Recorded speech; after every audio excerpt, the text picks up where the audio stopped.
Hallo zusammen, neues Video für euch und wir sind mal wieder zurück mit einem Video zu einer kreativen Bearbeitung. Habt ihr im Thumbnail gesehen, sonst wäre er jetzt nicht hier. Also, was erzähle ich da? Also, wir wollen uns heute einmal anschauen, wie wir hier so ein Porträt mit lauter Text generieren können und das mit möglichst wenig Aufwand natürlich. Da gibt es unzählige Varianten für, also alleine auf YouTube kenne ich 4, 5 verschiedene Varianten, wie man das machen kann. Ich zeige euch heute meine bevorzugte Variante, weil die variabelste ist. Auch wenn man später noch mal was ändern will, ist die recht gut. Deswegen diese Variante. Aber da gibt es unzählige. Also wenn ihr da eine andere Variante schon kennt, könntet ihr natürlich auch machen. Könnt aber dann natürlich auch vielleicht vergleichen mit der, die ich euch jetzt vorstelle. Bitte auch ganz sachlich bleiben bei Kritik oder Ähnliches. Also beim letzten kreative Bearbeitung Video habe ich danach noch mal eine Nachricht bekommen, warum ich solche Videos überhaupt mache. Das würde ja gar nicht so viele Leute interessieren. Und ja, stimmt auch, das interessiert eher weniger Leute. Sehe ich ja auch an den Klickzahlen. Ich bin ja nicht blind. Aber ich mache auch Videos für Leute, die sich mal kreativ noch mal austoben wollen und das ohne KI und dann einfach mal hier eine kreative Bearbeitung in Photoshop nachbauen wollen. Also, auch das gehört dazu und ich mache es nicht wegen den Klicks, ich mache es wegen dem Spaß und für euch. Also, wenn Kritik, dann immer sachlich, dann ist auch vielleicht das heutige Video nichts, aber vielleicht das nächste wieder. Also, das war lange Rede, kurzer Sinn. Wir schauen mal bei mir in Photoshop rein, wie wir da jetzt vorgehen, dass wir da dieses Bild so erzeugen können. Hier sind wir nun in Photoshop und das ist das Porträt, an dem wir das Ganze heute mal machen wollen. Das ist ein KI-generiertes Bild, also habe ich einfach mit der Firefly KI generiert. Nichts Wildes. Wäre zwar ein schönes Porträt, aber kann man eben auch noch mal kreativ sich dran austoben. Also ihr seht damit auch, ihr könnt da ganz normale Bilder nehmen, um das Ganze umzusetzen. So, was brauchen wir als erstes? Wir brauchen unser Bild in Schwarz-Weiß, damit nachher der Effekt am besten kommt. So, könnt ihr jetzt eine Schwarz-Weiß-Ebene nehmen, könnt eine Farbton-Sättigung-Ebene nehmen und Sättigung einfach raus. Also ist total egal. Was wir aber auf jeden Fall brauchen, ist, wir brauchen Kontrast in unserem Bild. Und dafür hole ich mir jetzt einfach nochmal eine Gradationskurve und schaue mir mal das an. Dann ziehe ich den Schwarzpunkt einfach hier mal so ein bisschen rüber, den Weißpunkt mal ein bisschen in die andere Richtung und dunkel das Bild generell noch ein wenig ab. Ziehe den Weißpunkt vielleicht sogar noch ein bisschen mehr rüber. Also, das wäre jetzt so praktisch mal mein Ausgangsbild. Davon mache ich mir jetzt einen Komplettabbild. Einen Komplettabbild, dem sein guten Deutsch, ja, Tom. Also ein Komplettabbild. Das ist alles jetzt noch Vorbereitung. Also wir müssen erst noch mal was vorbereiten. Ihr seht nachher auch warum. Oder könnt euch dann wahrscheinlich auch gleich schon denken. Also ich habe jetzt hier dieses Komplettabbild. Das brauche ich nachher zum Verformen von meinem Text. Und dafür brauche ich die Konturen des Bildes. Da brauche ich aber gar nicht jede einzelne Hautstruktur, die hier mit drin ist, sondern nur die allgemeinen Konturen. Also gehe ich jetzt einfach nochmal unter Weichzeichnungsfilter, Gaußscher Weichzeichner und setze hier mir den Radius entsprechend hoch, sodass ich praktisch das Bild unscharf gemacht habe, ohne diese ganzen Hautstrukturen. Das ist ein bisschen viel mit 18. Ja, 13,9 funktioniert ganz gut. Zum Verformen nutzen wir nachher den Versetzen-Filter. Der hat aber ein Problem, der arbeitet nämlich nur mit 8 Bit. Und wir sehen, mein Bild ist in 16 Bit. Also muss ich jetzt das Ganze einmal im Bildmodus auf 8 Bit umwandeln. Alles kein Problem. Danach geht ihr unter Datei, Kopie speichern. Und dann wähle ich das in meinem Ordner aus. Das Displays, das ist meine Karte. Ich kann sie jetzt auch einfach mal Nap nennen, ist ja total egal. So, dann habe ich jetzt eine neue Datei damit gespeichert in 8 Bit und jetzt kann ich einfach zweimal STRG Z drücken. Erstes Mal, damit ich wieder unter 16 Bit bin. Zweites Mal, damit die Weichzeichnung weg ist. Denn das brauche ich jetzt alles nicht mehr. Was ich aber brauche, ist eine zweite Kopie meines Bildes. Die anderen Sachen kann ich übrigens alle schon ausschalten. Also alles ausgeschaltet und STRG J, zweite Kopie meines Bildes. Die erste davon oder die obere davon kann ich auch erstmal ausschalten. Die brauche ich erst später. Wähle mir die ursprüngliche Kopie aus und will jetzt hier mein Motiv nochmal freistellen. Also irgendein Auswahlwerkzeug, Motiv auswählen, warten bis es ausgewählt ist. Und die Maske muss auch nicht gut sein. Es geht einfach nur darum, dass man einen potenziell störenden Hintergrund, weil nicht jedes Porträt ist hier mit einem reinen Hintergrund, einfach, dass ihr einen potenziell störenden Hintergrund einfach rauskriegt. Dafür ist das da. So, und dann sieht das Ganze so aus. Und jetzt kommt schon der Punkt, wo wir uns den Text holen.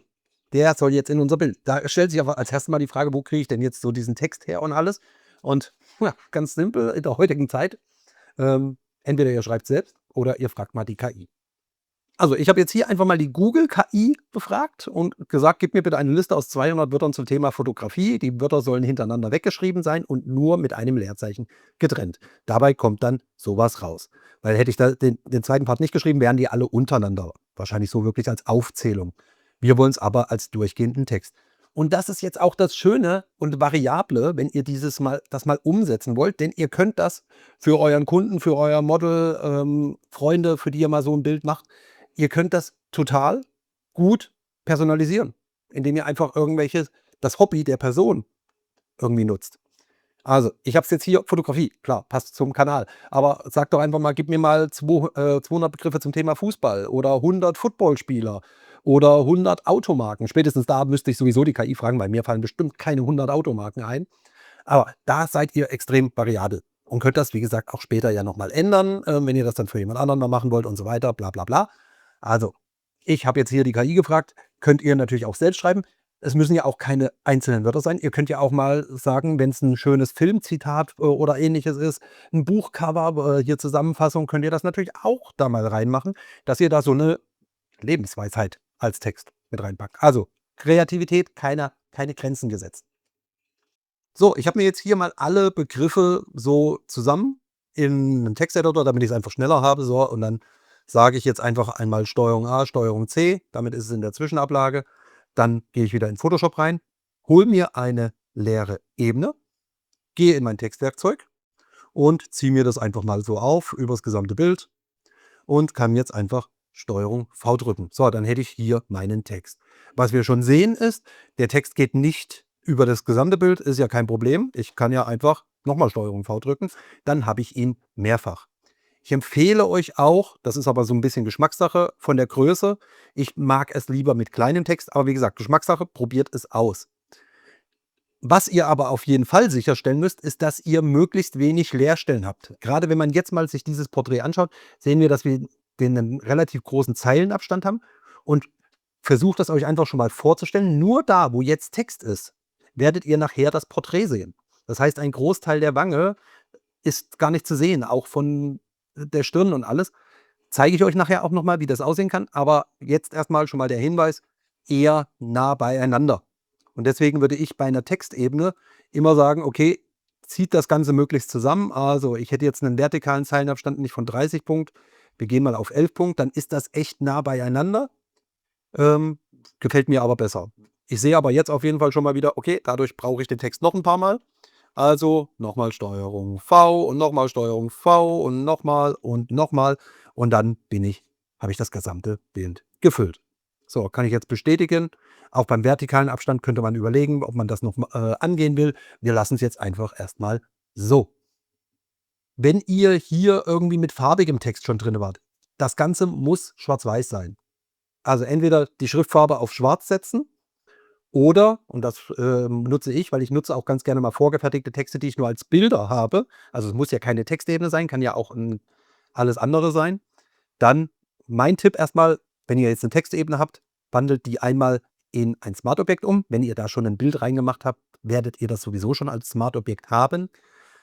Und dann würde ich immer sagen, einmal unter Bild nochmal Modus, nein, nicht Modus, Korrektur. Erst das Ganze einmal in Schwarz-Weiß wandeln und dann nochmal in die Gradationskurve rein, den Schwarzregler ganz rüberziehen und dann ist alles schwarz.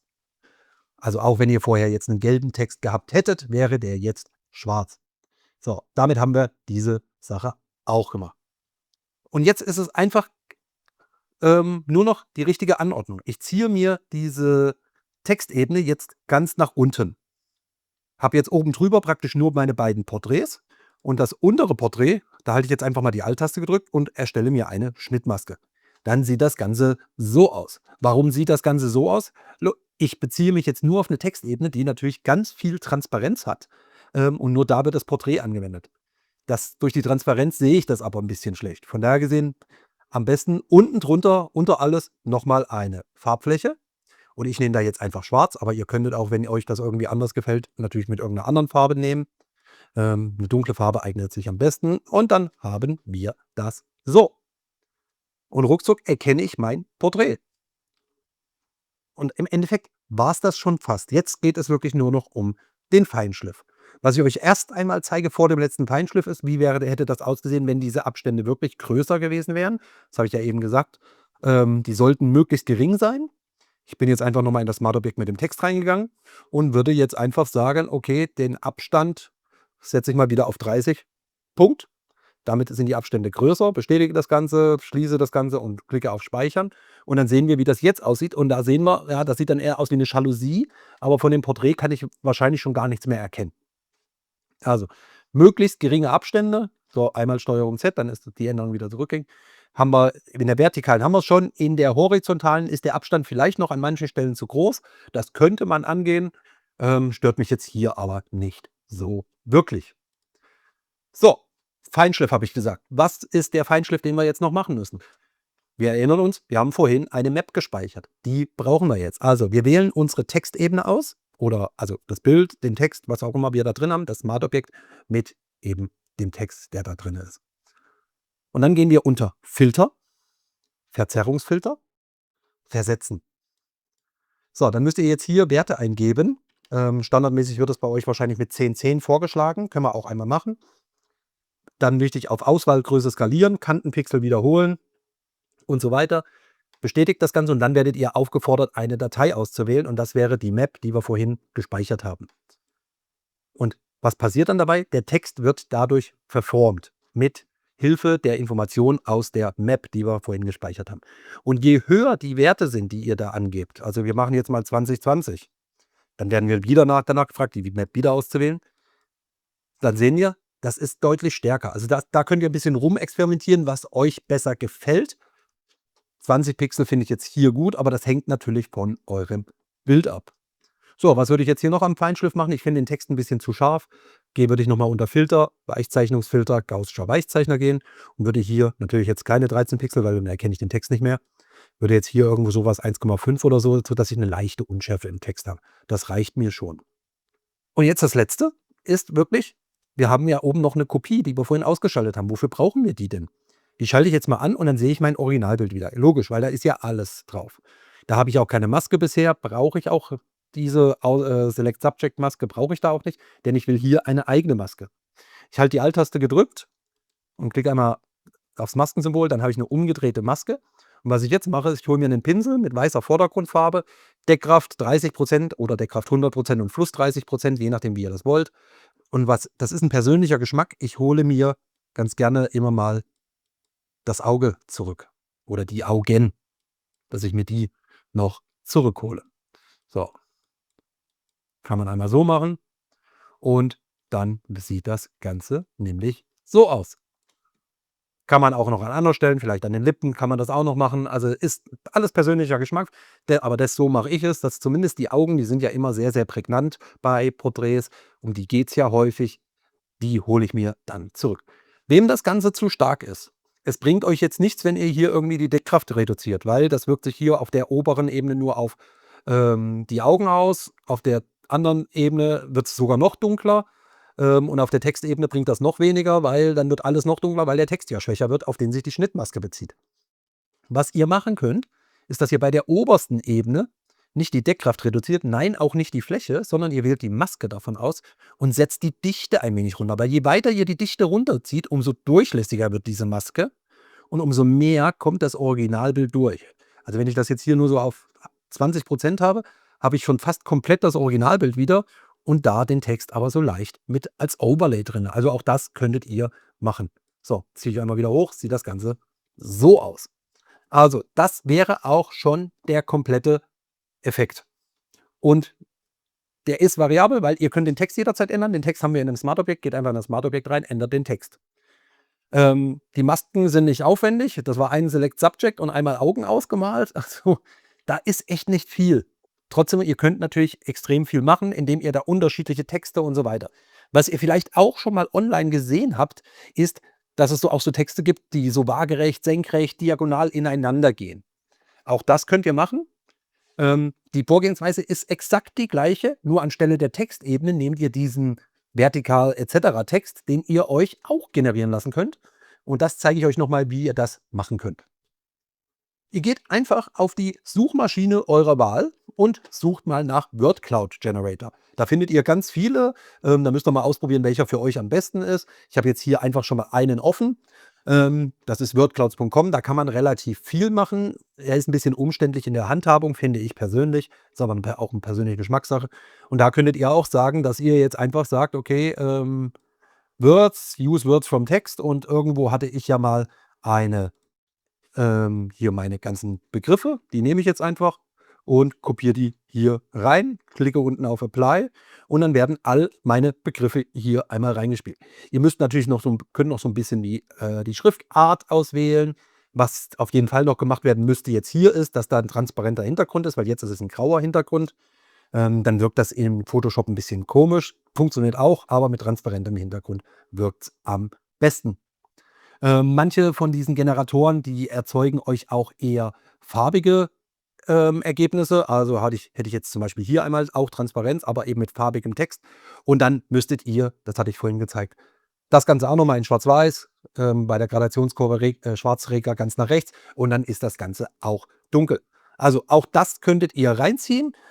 Ich habe jetzt hier nochmal einen anderen, eben von wordclouds.com, den ich mir vorhin generiert habe. Den kann man verwenden.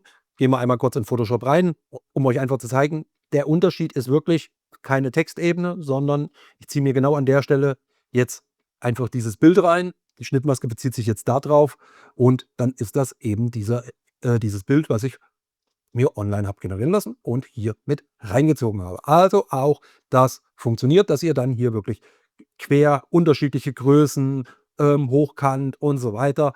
Also ganz viel Möglichkeiten beim Design. So, das war die Bearbeitung einer WordCloud, Kalligrafie, Textporträt-Effekt und so weiter. Gibt es 20.000 Namen für. Ich nenne es WordCloud. Einfach so, hier ist die Seite, wo man sich das eine Bild generiert. Also sehr, sehr pragmatisch. Schreibt mir mal unten in die Kommentare, wie findet ihr diesen Effekt? Habt ihr das schon mal gemacht? Habt ihr es schon mal gesehen? Wollt ihr es ausprobieren? Wie gesagt, am Eingang, wenn es nichts für euch ist, kein Problem. Das nächste Video ist dann wieder vielleicht das für euch. Also immer ganz freundlich. Freue mich trotzdem über jeden Daumen nach oben, jeden Abo-Knopf, jede Betätigung davon und natürlich auch über jeden sachlichen Kommentar dazu. Einfach alles unten in die Kommentare rein und ich würde sagen, wir hören uns, sehen uns im nächsten Video.